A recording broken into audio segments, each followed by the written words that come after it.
assim. Aí eu, que demais, eu consegui e tal. Quando ela falou, agora vamos respirar e tal, eu falei assim, hoje foi a primeira vez que eu consegui, cara. E realmente, depois que você consegue, e aí você poder saber que você pode acessar e fazer isso que o Diego está falando, realmente muito, muito bacana, assim, você poder realmente tomar mais controle do seu corpo e mandar comandos mesmo, sabe? De relaxamento e conseguir entrar mais em contato com o seu lado intuitivo e descobrir coisas que às vezes estão te travando. E realmente é muito bacana assim, a contribuição que a meditação tem.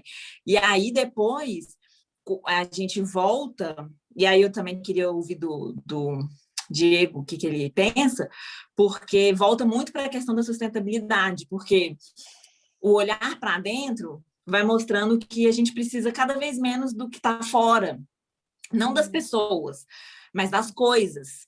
Assim. Então, se a gente, por exemplo, na criação de filhos, né? Se a gente tem essa visão da importância do tédio, do olhar para si, né, dos momentos para você processar e tudo, você não precisa criar uma criança e enchê-la de brinquedo.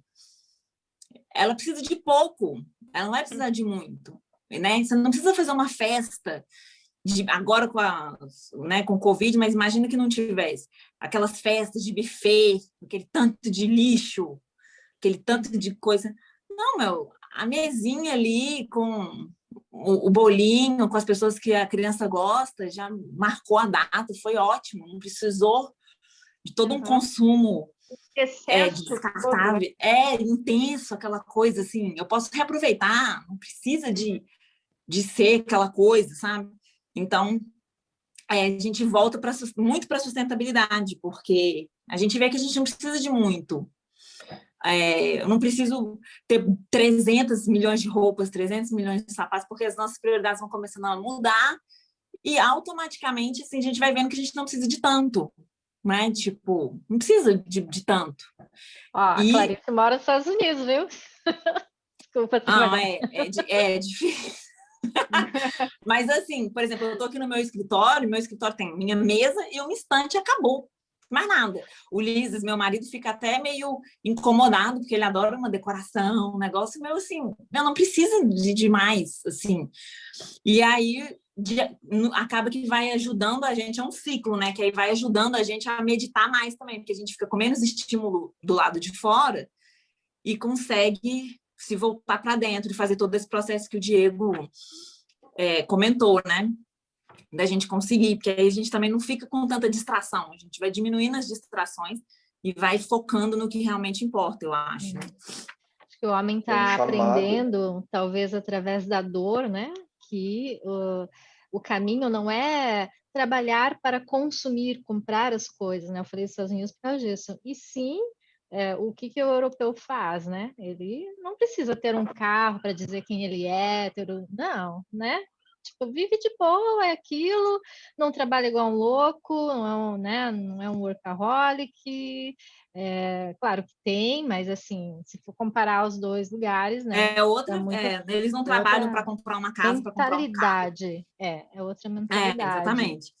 E aí esse excesso, né? Excesso de coisa, informação, de consumo, o excesso de horas trabalhadas, o excesso de tudo, parece que parece não, é a causa, né, de muitas das doenças, né, da modernidade. Ansiedade, né? Porque é tanto assim que não, dá ansiedade. Eu lembro quando eu fui na Dinamarca, eu estava numa cidade extremamente turística, não era Copenhague, chamava Odense, que é a cidade do Christian Hansen, que fez Patinho Feio e tal.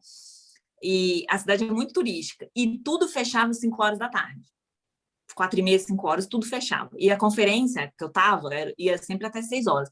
E eu ficava revoltada, eu ficava assim, como que uma cidade turística, o comércio fecha às 5 horas da tarde, até restaurante, tudo fechava às 5 horas. E daí eu tive que desaprender, como o Diego falou, que uma menina do hotel lá que eu estava falou assim, não, é porque aqui, eu tomei na cara também, que ela falou, porque aqui na Dinamarca eles respeitam muito o bem-estar das pessoas. Então eles não acreditam que as pessoas podem ficar trabalhando à noite e não jantar em casa com a família. Então, por isso que tudo fecha 5 horas. Não interessa se é E as pessoas se turístico, se não adaptam, é. né? As Hã? pessoas dão um jeito e se adaptam. Ela não As tem que pessoas não ser se porque adaptam. ela quer, né? O Isso, então mercado. ela falou assim, olha, então se É. você quer conhecer Odense, que era a cidade, eu sugiro, tomei na cara 2 vezes, ela falou, eu sugiro que você saia mais cedo da sua conferência e vá nos museus, nas coisas que você quer ir. E aí eu fiquei, realmente, porque é um respeito à pessoa, ao trabalhador, né? E não é movido pelo consumo, né? Assim, porque eu falei, cidade turística, não pode ter hora para fechar, tem que estar todo mundo, né? Não sei o quê, tem que servir. E isso me fez pensar muito, não, cara, todo mundo vai embora para casa, janta com a família, tem aquele momento daquilo, do olhar para dentro, do valorizar o que importa, né? Não é o meu comércio. Sim, ele poderia ser muito mais lucrativo se ele ficasse aberto até mais tarde, poderia, mas não é isso que a pessoa está buscando, né? Então, é toda uma mentalidade que é diferente. E aí eu desaprendi, aí eu comecei a olhar por outro parâmetro. Falei, que lição, né? Assim, de estilo de vida, né? Aí você vê que nos Estados Unidos tudo fica aberto até 10 horas. Tudo, tudo. Qualquer loja de roupa, qualquer farmácia, tudo fica aberto até 10, no mínimo. Então, você fica assim, que, né, realmente, outro jeito de pensar. Pois o que fez isso mudou um pouquinho o ângulo de ver a coisa e mudando um pouco uma prioridade, mudando um critério, muda tudo, né? Exato, exatamente. 5, no outro e ver que dá certo, né? E ver que dá certo. E quem é que tem mais qualidade de vida, né? Isso me lembrou muito a viagem que eu fiz no caminho de Compostela a Santiago. Então, eu tinha que cronometrar meu horário, só que eu tinha que me programar para comer em determinado horário, porque fecha, né? Então, e funciona, né? No começo você acha um absurdo, nossa, as pessoas vão fechar tudo para dormir na hora do almoço, fazer siesta, né? Como assim? Não, Como gente, assim? a gente se adapta. Se você quer, adapta, você tá lá, você tá na cultura deles, vai lá e faz, e tá dando certo, e não é você que vai julgar.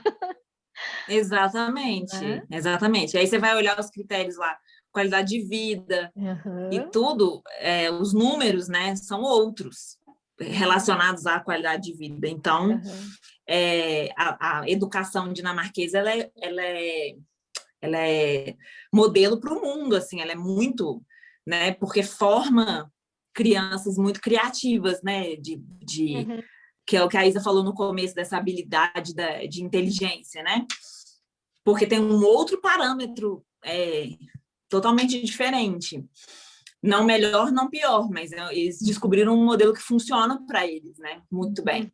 Então, realmente, aí essa questão da sustentabilidade, para mim, tem tudo a ver tem muita relação com a criatividade, porque a gente tem que voltar para o simples. Tá. Tem que voltar Antes do Diego né? responder, eu quero colocar mais uma pimentinha aí sobre. Coloca aí, vai. Eu sei que o Diego ele defende muito a ideia do empresário criativo brasileiro. Que tem a ver com essa necessidade, que tem a ver com. Eu queria que ele falasse melhor sobre como que você vê o brasileiro e por que essa autoestima, baixa autoestima do brasileiro, né? Porque quando a gente vai para outro lugar, a Clarice, que já mora tantos anos nos Estados Unidos, sabe muito, muito melhor, né? Que eu estou falando aqui como turista, mas assim, Clarice sabe o quanto o brasileiro trabalha para caramba, é criativo, mas não tem autoestima. Tudo que vem de fora é melhor, E aqui, morando tanto aqui quanto em Londres, dá para ver assim, nossa, quantas vezes eu falava assim, nossa, no Brasil isso é muito melhor. Nossa, no Brasil o serviço de restaurante, por exemplo, é muito mais amigável. Não, no Brasil nunca me tratariam desse jeito. Não, no Brasil várias vezes eu falei, até a cozinha, o tempero, né, e tal, quantas coisas a cordialidade das pessoas, a limpeza, a limpeza, putz, né, que eu já te contei. Serviços no geral, serviços em geral. Putz, Brasileiro outra caprichoso, outra história. brasileiro entrega, só que ele não sabe disso, desse potencial que ele tem. Uhum. Ele está parecendo assim que a gente está precisando dizer assim, para de dizer que o brasileiro é foda e começa a dizer que eu sou brasileiro e sou foda, né? Tipo, só para mudar um pouco, para dizer, olha, o brasileiro é foda, porque ele consegue fazer as coisas, consegue realizar, né? E a gente tem, assim, a gente está falando da sustentabilidade, a gente já pode cair aqui nesse tema de novo, e eu vejo muito a sustentabilidade ligada, digamos, a uma premissa de valor. Então, uma premissa de valor principalmente ao compartilhar e a estar ligado a olhar a sociedade como um todo. E essa premissa de valor, ela vai justamente do exercício do ego, né? O egoísta, né? A sociedade hoje, ela é muito egoísta. Então, ela quer muito para si, ela quer as coisas só para ela. Os nossos políticos preferem ter 1 milhão de concessões do que, digamos, e fazer acordos bilionários do que olhar o dinheiro indo para a pessoa correta, né? Então, isso é insustentável já por natureza, né? A nossa saúde já está plena, a nossa educação já está construída e poder ter essa manipulação ou esse entendimento que eu acho assim, é um medo de ser bom às vezes. E esse entendimento de entender, olha, a gente está entendendo que esse caminho pode ser melhor e eu consigo entregar isso e eu sou satisfeito com isso que eu estou entregando e eu exijo que eu tenha essa entrega também para os meus governantes. Então, é um caminho educacional, não é tão um caminho revolucionário, é um caminho mais de entendimento, assim, de uma construção. Daí aí eu acho que vai muito desaprender muita coisa de sociedade em si e a gente se colocar assim, olha, a gente pode olhar, eu não vou furar a tua fila, eu não preciso mais furar a tua fila, eu sou um cara que respeita a sociedade, você pode estar aqui nessa fila, eu posso entrar aqui atrás. E todo mundo vai ter o seu caminho, eu não vou sentir menos do que isso, né? Na psicopatia, às vezes, as pessoas elas se valorizam mais que as outras, já de primeira instância, mas na hora de entregar algum resultado, ela se sente inferiorizada. E no caminho natural de galgar postos, ser menor é um caminho não só de humildade, mas é um caminho de um pouco de insegurança. Mas isso faz para aquela construção de galgar o teu devido local que você quer chegar. E na sustentabilidade, o que a gente tem de padrão de consumo? Tem um instituto que liga um pouco com isso, que é o Instituto de Pesquisa de Milão. Ele traçou um gráfico que um eixo é o conhecimento tecnológico e outro eixo é o conhecimento populacional educacional. Então, e o que a gente difere da sustentabilidade, né? Se a gente tiver muito tecnologia, por exemplo, a gente pega o papel de bala se dissolve, não tem mais lixo, tudo se desintegra na hora, tudo é reciclado com pouca energia, isso é um sonho, mas vamos dizer, se isso tivesse, a gente estaria num passo sustentável, onde todo mundo teria as mesmas condições e sustentavelmente correto. Ou educacional, se a gente tiver um campo que todos vão morar no mato, vão fazer padrões de consumo diferente, o meu celular ele teria que ser de outra forma, eu teria que me comunicar de outro caminho. E então, se eu tivesse um padrão educacional muito grande, eu não precisaria me preocupar tanto com o eixo tecnológico, né? Então, eles defendem talvez um caminho híbrido, mas o consumo hoje faz nós nos afastarmos dessa linha da sustentabilidade. A gente está se afastando dela. Então, o caminho primeiro seria frear para começar a se aproximar, né? Então, eu vejo que aquilo que a Isa falou, olha, eu mudei um padrãozinho da minha consciência e isso me fez transformar tantas coisas. Isso, para muita gente, poderia servir. Eu sou um cara otimista por natureza, eu acredito nisso, né? Eu acredito que isso daí pode acontecer. E nesse padrão a gente tem muito o que a gente elege como nossos líderes, né? Então eu vejo que o papel aí é um dos papéis que eu estou trabalhando também, assim, que eu tenho uma plataforma educacional e procuro trabalhar justamente nesse conteúdo da educação para poder pulverizar tipos de conhecimento ecológico que possam ser de compartilhar e assim por diante, para conotar a sustentabilidade ou, digamos, esse caminho um pouquinho mais distante ou um pouquinho mais próximo de compartilhar ou de estar em unidade, né, no nosso consumo. O meu padrão hoje, eu tento reduzir cada vez mais, mas ao mesmo tempo eu sei que tem muita coisa que tem que melhorar, né? Então, só que no meu alcance do que eu posso e preciso, eu sei que muita coisa está sendo feita, mas tem muita coisa que eu fico torcendo como sociedade para que isso também se desenvolva. E um dos principais que eu acho que é um enfoque é a educação, né? Eu gosto dela. Esse tema da sustentabilidade me interessa muito, é muito interessante. Mais do que interessante, é urgente, né? Uhum. E talvez uma coisa importante, e que tem a ver com essa nossa conversa sobre criatividade, é que a gente precisa mudar um critério aí também, mudar um pouco o ângulo de ver as coisas. O Diego estava falando como o consumo nos leva no caminho contrário ao da sustentabilidade, né? Quer dizer, a gente precisa pensar muita coisa, inclusive o nosso comportamento, obviamente, né? O nosso comportamento. E eu acho que mudar um paradigma fundamental, que é sair do paradigma da competitividade e entrar no paradigma da cooperação. Para mim, o que essa pandemia mostrou, sem deixar dúvida, é assim, que o nosso nível de individualismo atingiu já o egoísmo e que esse paradigma da competição não está mais nos levando para lugar nenhum. A gente precisa urgente de novo reconstruir esse senso de coletivo mesmo, de cooperação, que é o que, afinal de contas, nos trouxe a viver em sociedade, né? Exato. Senão cada um ia lá para sua montanha mesmo. Mas e cooperação, montanha, né? Exatamente. E cooperação nas mínimas coisas, sabe? De novo, voltando ao... É que eu estou muito imersa nesse universo infantil por causa da...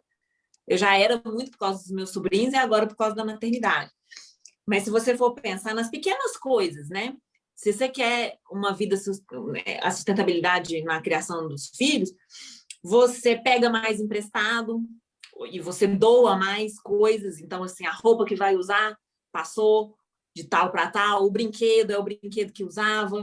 Então, aí tem a cooperação. Aí, assim, as minhas roupas de maternidade, eu vou passar para outra amiga que está grávida.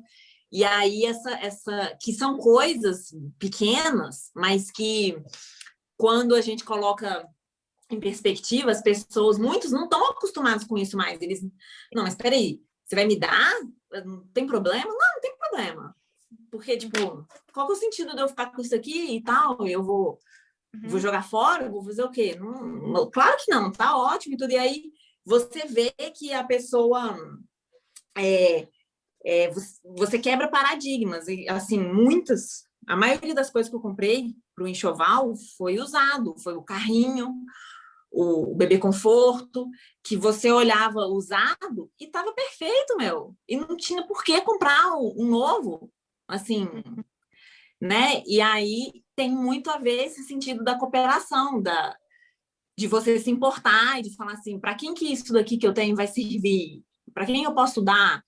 E até mesmo coisinhas de festinha de aniversário, né? Minha irmã usa as bandeirinhas que usou na festinha do outro e tal, e pegou o porta-bolo, e aí nas pequenas coisas você vai estabelecendo esses laços de cooperação para você conseguir ser mais sustentável, né?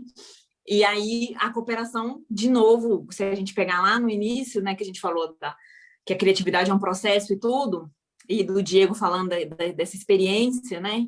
E tudo, de novo entra a cooperação, porque se a criatividade é um processo, você contou com a cooperação de muitas pessoas que foram solidárias o suficiente para compartilhar o conhecimento com você e compartilhar coisas, né, que preencheram sua prateleira ali, que aí você busca inspirações e tudo para poder traçar o seu próprio processo criativo. Então, essa frase da gente sair da competitividade e ir para a cooperação, realmente é assim, em todas as áreas. Eu acho que é uma via que a gente tem que buscar muito, assim, concordo muito com a Isa nisso, que é uma via que a gente tem que buscar demais. E eu acho que, no fim, todo o objetivo da Lu, com essa iniciativa e com outras, né, é de criar essa rede de cooperação, né, de se ajudar. O Diego usou, e a Lu também, rede, e rede é cooperação, né? A cooperação Exato. forma rede. Então, o Diego já conheceu a menina que faz... Qual que era a chance, né? Conhecer a menina que faz engenharia aeroespacial, que é o mesmo curso que a filha quer fazer, né? E no curso que a gente fez de aprofundamento filosófico, conheci uma aluna da Lu que chama Fernanda, e ela é médica, que me ajudou muito durante a gravidez. Ela foi super... ela se prontificou, assim, ela me ajudou muito, me respondeu muitas dúvidas, porque aqui a medicina aqui nos Estados Unidos é muito diferente. E ela me ajudou muito, me deu um atendimento super individualizado, assim, porque a gente se conheceu no grupo do aprofundamento filosófico e a minha interação com ela me ajudou em outras áreas que eu nunca imaginava. Então, realmente, essa coisa da cooperação e da rede, né, é algo que a gente tem que buscar mesmo, sem a competitividade, tipo assim, que tem espaço para tudo mesmo, não tem que competir, né? A gente está precisando de rede de segurança, né? No atual estado das coisas, não está dando para fazer trapézio sem rede, né? Exato, meu. E eu percebo assim, que exatamente. Essa conexão que eu faço, que eu tenho insistido e tem dado cada vez mais certo, que a Isa me acompanha na escola, fazia muito isso. Ela tem em comum, Diego, foi o Diego que citou, que sempre observa o que tem em comum, né, nas pessoas. E o que tem em comum entre todos esses meus alunos é esse exercício que a gente está fazendo aqui, que a gente não está colocando o ego falando mais alto. Não, a gente está aqui aberto a ouvir, aberto a aprender e além da gente deixar o ego, né, num grau que seja saudável, não é abaixo nem acima, né, é um grau saudável, que nos deixa mais lúcidos, coerentes. Tem uma outra questão, que é isso que a Clarice está trazendo, né? Todos os meus alunos são muito queridos, eles têm muito amor para dar, eles são muito queridos. Vocês não se conhecem pessoalmente, mas vocês se amam. E eu já vi várias, essa história da Clarice é uma no meio de várias aqui que acontece essa cooperação entre vocês. Né? Então, quanto é importante a gente escolher as pessoas certas para a gente se conectar, para a gente ter como referência ser amigo, conversar assim com frequência. Como é importante a gente escolher as pessoas que estarão mais... Às vezes a gente não pode, né? Às vezes é um membro da família, enfim. Mas você pelo menos ter a lucidez de que você não vai ser influenciado. Por mais que é difícil não ser, né? Às vezes envolve emoções, mas assim, você ter a consciência, né? Aonde é que eu vou me posicionar para eu conseguir evoluir como pessoa? Como que eu vou crescer? Né? E não assim, vou me conectar porque eu estou interessada aí, porque Diego é um empresário, vou me aproximar dele por causa disso. Não é, entendeu? É você buscar mais do que isso, é o ser, quem é a pessoa? É a pergunta que eu fiz no primeiro encontro dessa turminha que vocês falaram agora no início, que não está gravado, mas a turminha do módulo filosófico, a primeira pergunta que eu coloquei, a questão que eu coloquei para eles, eles não se conheciam, eu falei assim, ó, vocês vão se apresentar sem falar qual é a profissão de vocês. O que você faz, né? Uhum. E foi muito difícil para eles. E foi um exercício muito legal. Porque normalmente o que a gente faz? Ah, eu sou a médica, eu sou a escritora. Não, mas quem é você na sua essência? Qual é a tua identidade? É essa pessoa que eu quero conhecer. E por que eu coloquei essa questão? Porque quando eu trabalhava com casos, né, lá no spa médico, quando a pessoa vinha se apresentar para mim, eu sou um político, fulano de tal, sou empresário, e eu pensava comigo, não é isso que vai resolver teu problema. A gente vai trabalhar o autoconhecimento e vamos trabalhar esse ego, pensava comigo, né? E aí dava lá, técnica corporal, muscular, fazia a pessoa permanecer aquilo que o Diego está falando. Suar, sentir as emoções, trazer à tona. Opa, tem humildade aqui, que não estava trabalhando, né? Então, vamos trabalhar aí. Tá? Então, eu acho que é isso, é dessa forma que o mundo deve caminhar, que eu quero acreditar, por isso que eu quero desenvolver esse projeto, né? De mostrar que é possível, né? Você, de uma forma muito natural, gostosa, desenvolver essas ideias, né? Com pessoas que estão cada um no seu mundo, trabalhando seu autoconhecimento, se desenvolvendo, mas ao mesmo tempo estão aí buscando esse autoconhecimento através do outro. Acho que é isso, né? A gente podia ir longe aqui, a gente já está há 7... Quanto tempo a gente está aqui?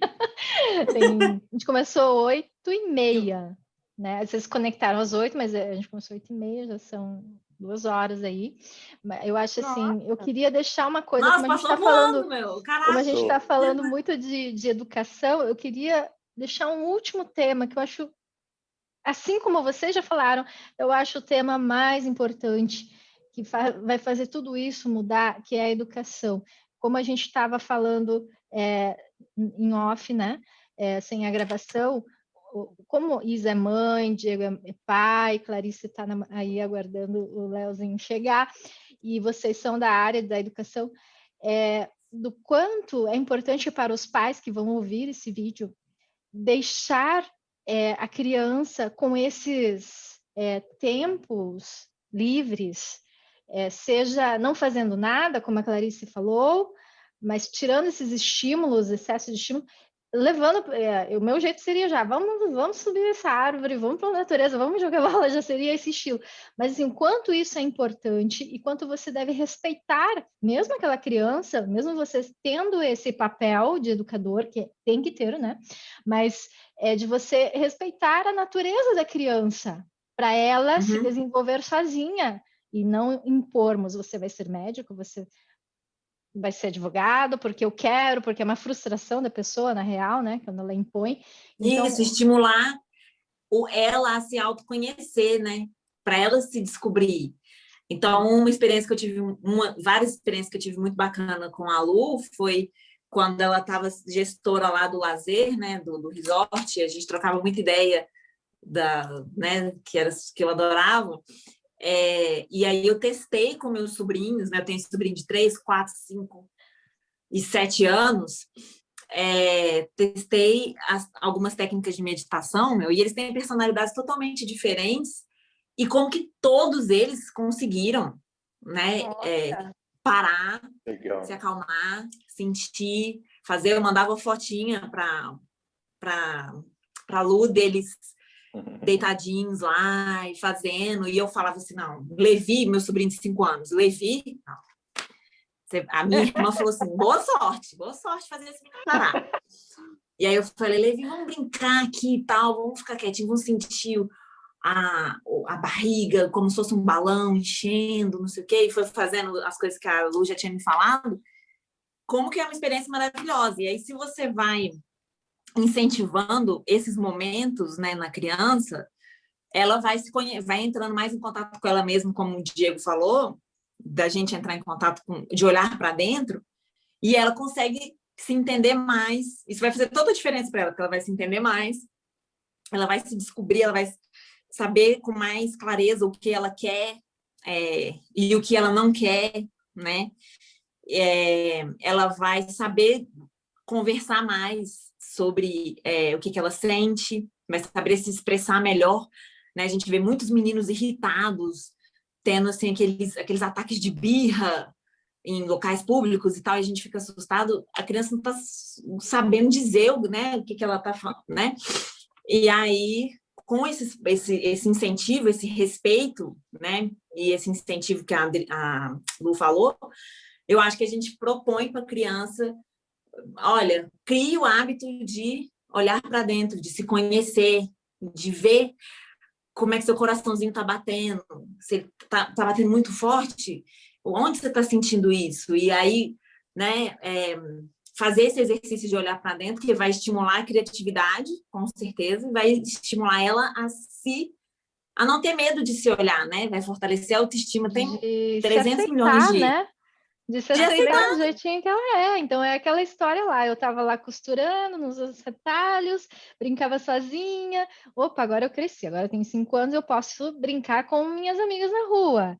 E aí, agora eu não estou mais sozinha, eu estou aqui no meio de outras crianças que não têm os olhos puxados igual eu. Eu me questionei em algum momento da minha vida, lá na infância, por que eu sou diferente de todo mundo? Só eu sou diferente, né? Mas aí, pronto, eu sei quem eu sou. Eu gosto de quem eu sou. Então, e é natural, vou interagir com as crianças. E da mesma forma, as crianças me viam como uma pessoa normal, apesar de ser um pouco diferente, né? Então, isso foi saudável para o meu crescimento. Né? Eu acho que é isso que falta, né? A gente deixar as crianças serem quem elas são.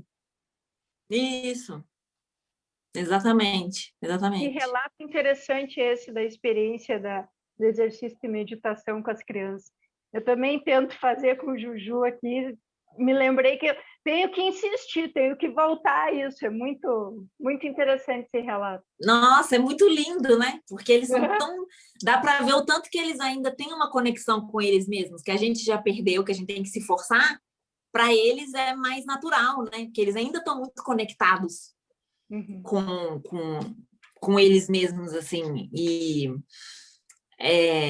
uma vez o Levi foi falar, ele estava com... A minha irmã é divorciada, ele estava com muita saudade do pai, e aí ele falou assim, mãe, sabe aquela vez que eu machuquei o joelho? Sei, então eu tô sentindo aquela dor, daquele jeito, só que no meu coração, eu quero ver meu pai. Olha como é que ele expressou. Olha só. Muito legal. Se expressou de forma extremamente criativa, porque ele criou uma analogia e conseguiu dar uma emoção, que é uma das coisas extremamente complexo também. E ele ligou diretamente à falta do pai. Foi fantástico.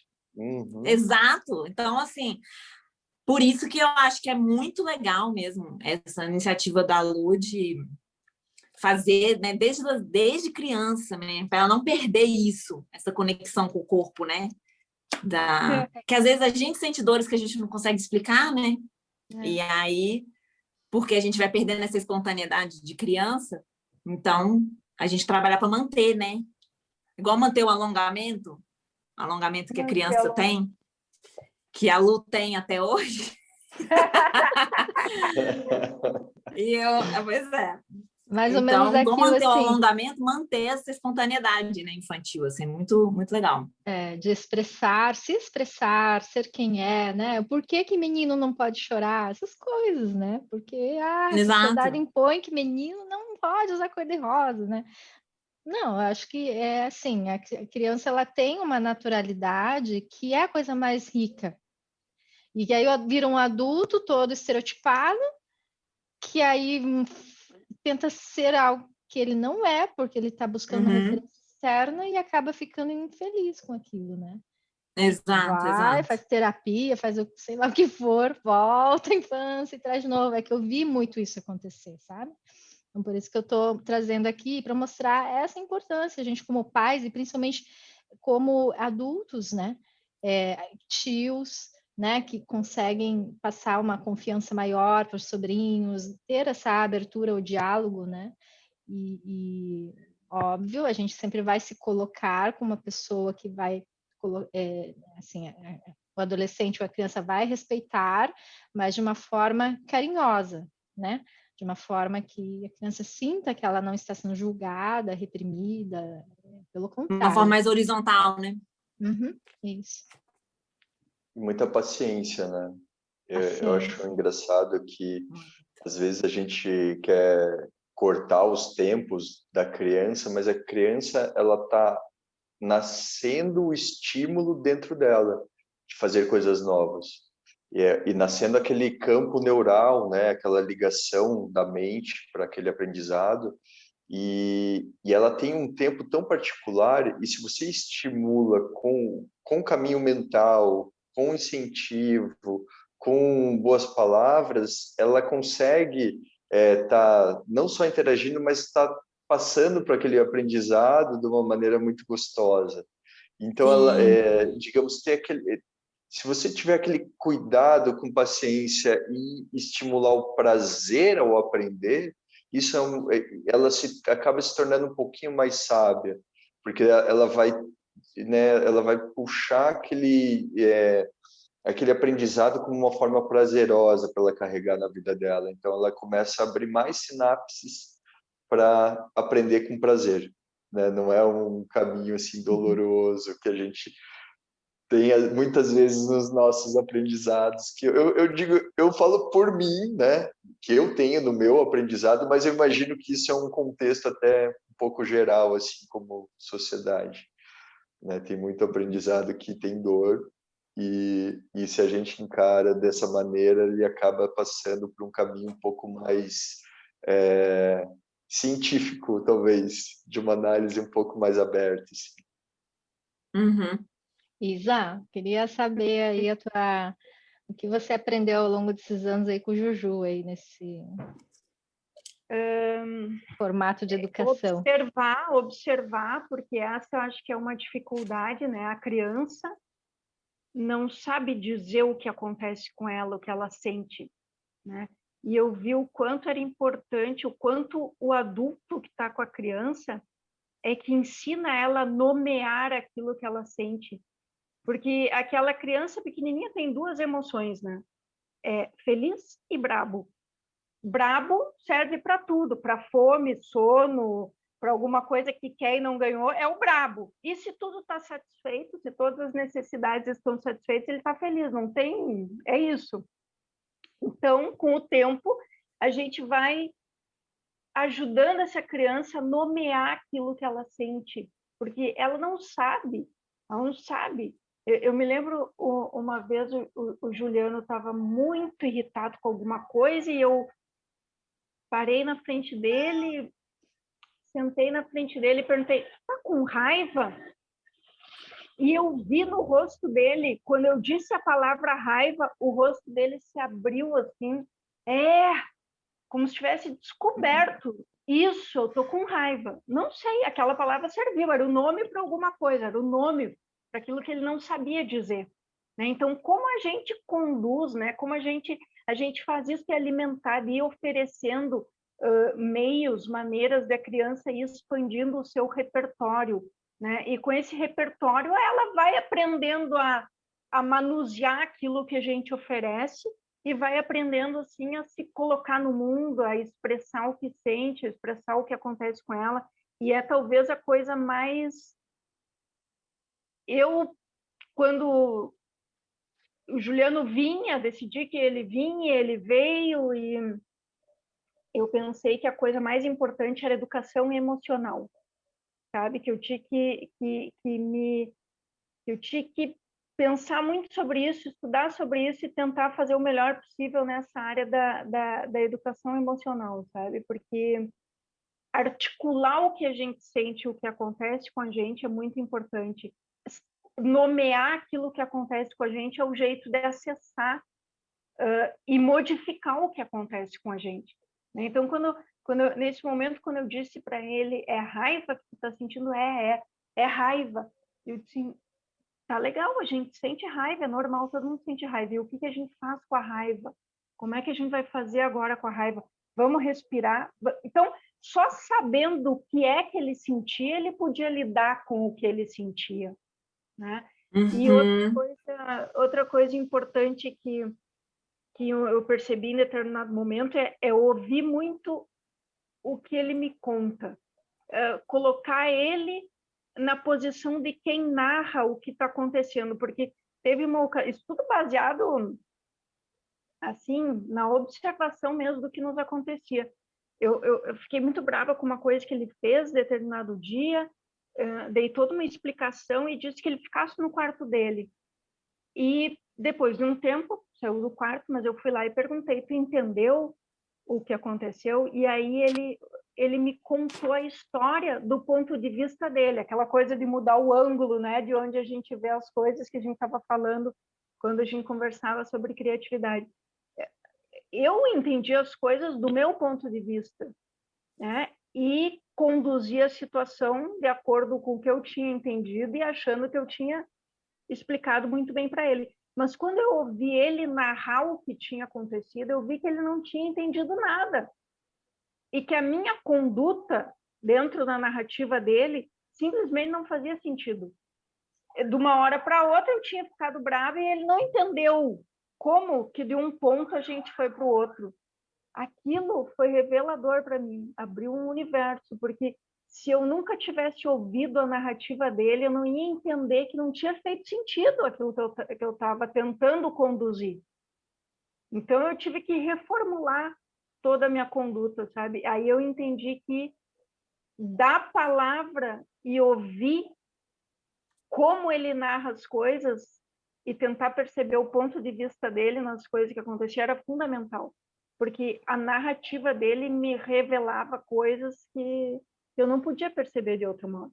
Então, essas duas coisas, assim, todas ligadas à linguagem, né? A Clarice vai gostar. Tudo ligado muito à linguagem, ao dar nome às coisas e a narrar as coisas.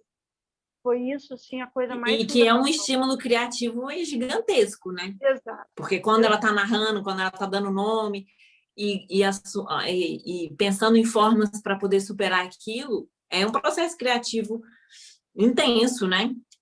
Exatamente. Muito legal, estou anotando tudo aqui. Estou olhando para baixo, estou anotando. E você, como mãe, se não tivesse um ego bem polido, não ia conseguir se comunicar com ele, né? Não ia servir de nada. Isso que eu acho que vem também, assim, nesse sentido, acho que a maternidade ensina também. Eu aprendi muito, assim, em dois momentos, assim, curiosamente, os dois aconteceram em Curitiba. Comecei a prática do yoga e da meditação e meu filho nasceu lá.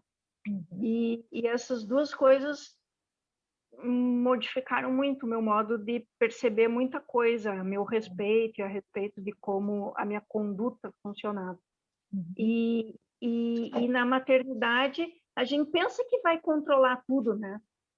E no início, sim, tudo depende muito da gente, imagina, a alimentação da criança depende do nosso corpo, isso é uma coisa, é muito poder.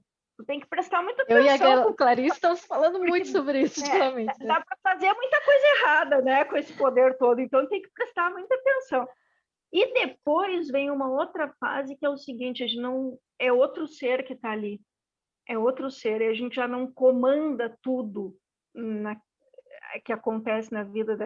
Tu tem que interagir com esse outro serzinho que a gente fica o tempo todo tentando acessar, tentando conhecer também, porque lá pelas tantas é um outro desconhecido também. A gente tem que aprender a conhecer esse outro ser. E a gente já não comanda. Foi um amadurecimento, né? O amadurecimento de que você está entendendo, nada está no meu controle. Tipo, a única coisa que eu tenho controle é o meu corpo, é o que está aqui para dentro, o que está fora, não. E aí não adianta reclamar, não adianta brigar com o mundo, né? Porque você não tem controle de nada externo. Isso é um crescimento, é um amadurecimento, né? É muito importante e é o tempo todo assim. Já desde que nasce, né? Porque... Conta uma, Isa, engraçada, uma pérola do Juju, que faz tempo que eu não escuto. as filosofias Ele também, do Juju. assim, na linha do sobrinho da Clarice, com essa explicação da dor que ele estava sentindo, ele uma vez veio da escola muito cansado, deitou no carro e a gente voltando para casa, ele me disse assim, eu tô com muito sono, eu tô que parece que eu tô caindo num buraco. E eu, meu Deus, eu achei aquilo muito engraçado. Na hora eu caí na risada, porque sim, caindo num buraco é a própria definição de estar com muito sono, né? Muito sono, Parece que eu tô caindo Meu num Deus. buraco muito fundo. Essa é ótima. Essa definição é ótima. Eu tenho sentido uns sonos desse jeito aí. Imagino. É que é exatamente isso, você caindo num buraco. Mais uma do Juju, vai lá. Volta, tô Muito caída. engraçado. Conta mais uma aí do Juju pra gente meio que fechando aqui. Tem tanta coisa. Ele tinha uma época que a gente lia Chapeuzinho Vermelho e ele, cada dia, ele era uma personagem. Então, um dia ele era a Chapeuzinho Vermelho. Eu disse, então eu sou o lobo, vou te pegar. Não, mamãe, daí fugia. Aí, no outro dia, ele era o lobo e ele ia me pegar. E assim foi cada dia, acho que durou uma semana mais ou menos, depois que a gente leu essa história, cada dia ele era um personagem. Se ele se dava mal num dia, no outro dia ele trocava o personagem, né? Até que por fim eu perguntei, e hoje, Juju, quem você é hoje? Hoje acho que pode ser o Juju mesmo. Acho que pode ser o Juju mesmo. Ótimo, muito bom. Isso ele tinha quantos anos? Uns 3, 4 anos. Olha aí. Pequenininho. Exato. Já bom. tinha muita consciência de quem ele era, né? Para Então, falar uma coisa dessa. Ele estava experimentando todas as emoções possíveis daquela história, né? Até que experimentou tudo, voltou para ele. Tá ótimo, já tinha resolvido. Muito legal. Vamos ter outra história, né? Vamos para outra. Essa já está assimilada. Gente, queria ficar mais horas conversando com vocês, mas assim, são quase 11 prazer horas. Mesmo. Foi muito legal, muito bacana. Agradeço demais. Adora, Lu, nossa, fantástico. Eu tô deixando assim a conversa com alento, assim, né, um calor no peito, e foi muito gostoso, todo aprendizado, e eu sinto como se fosse algo meio transdisciplinar, assim, a gente construindo... Sim, totalmente. Qual que é o nome do teu portal ou canal? O Vidify. Vidify.club. Tá. Depois ele coloca o link lá no... bota o link lá, tá bom. Bom. Ok. Façam as trocas lá agora. Ok, legal, pode deixar. Muito obrigada, Lu, foi ótimo. Imagina. Foi um prazer conhecer mais a Isadora, conhecer o Diego, foi muito legal. E que esse conteúdo riquíssimo que vocês passaram, que não foi apenas baseado aí nas experiências né, de estudo, mas principalmente baseado nas experiências de vida, façam muita diferença aí para as futuras gerações, né? Que é o que a gente pode fazer, é deixar isso, né? Contribuir e deixar esse conteúdo para as próximas, para que os pais cada vez mais comecem a pensar dessa forma, né? Diferente, sendo mais aberto, aberto a formas de educar, né? Tá? Obrigada a vocês. Muito obrigada. Um beijo, mesmo. Boa noite, foi ótimo. Boa noite. Você já fez a foto, né, Lu? Não. Não dá. Então faz a tem foto. Que colar essa foto. Peraí, eu tenho que bater. Vamos lá. Eu vou testar no WhatsApp. Clarice, acho que é melhor você, porque eu já fechei meu WhatsApp, tudo. Daí você só garante que fez. Tá, beleza. Ó, 1, 2, 3 e... Já. Deixa eu ver.